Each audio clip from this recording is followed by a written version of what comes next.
In this video, I'll talk about graphical representation for categorical variables, specifically pie charts and bar charts. A pie chart is a graph of proportional slices of a circle. The larger the slice, the larger the proportion or percentage for that category. Here's an example with a dog owner variable. At the top, we have the frequency table. We're going to make a pie chart. So what I'm going to do is I'm going to draw in a slice of the circle that's about 60%, so it's a little bit over half for the dog owner category. And I colored it blue. Now I'm going to color the other 40%, which is a little under half, yellow for the non-dog owner category. Then here I have a title, owns a dog. I want a legend, so yes is blue. You own a dog, and no is yellow. No, you don't own a dog.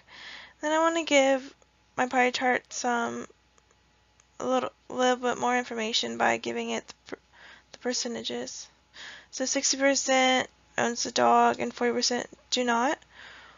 Or I can put the proportions here, 0.60 and 0.40, or I could put the actual frequencies, so 3 and 2. So there's 3 different choices we could do. We could do the frequency, the proportion, percentages on the actual pie chart.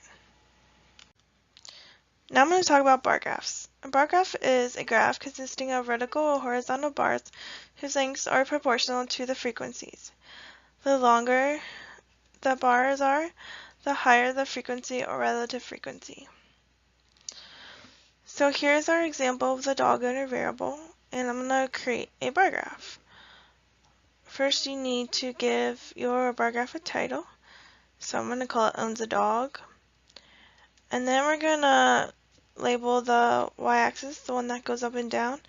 So I'm going to start with frequencies. So there's 5 lines here, and I'm going to label the first one, the third one, and the 5th one here.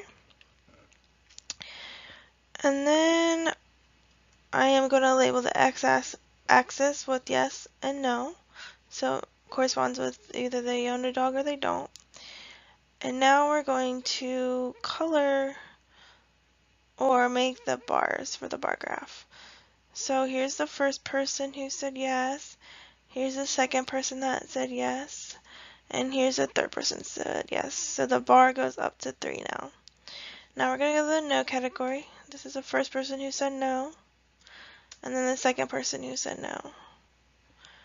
Okay? Or you could label your y-axis with proportion, so 0.20 would go instead of 1, 0.60 would go instead of 3, and 1 would go instead of 5. Or we could label it with percentages, so 20% would be where the 0.20 was, and 60% would be where the 0.60 was, and 100% would be where the 1 was. But whatever you do, you want to make sure you label the y-axis. So if you use percentages, you should write percentages like I have here. If you use proportions, you should put that, and if you put frequencies, you should put that.